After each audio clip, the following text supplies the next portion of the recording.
بسم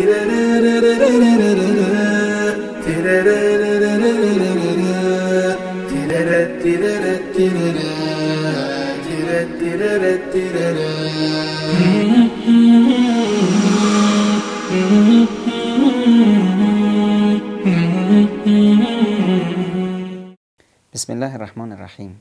چقدرند مشکلات و عذابهای مختلفی که خداوند روی سر ما میندازه. میخواییم از همه عذاب الهی نجات پیدا کنیم. راه و رسمش چیه خدای ما؟ خیلی ساده. سوره انفال آیه 33 به ما میگه و ما کان الله لیعذبهم و انت فیهم. ای محمد من تا تو در بین این مؤمنان هستی خداوند هرگز اونا رو عذاب نمیکنه.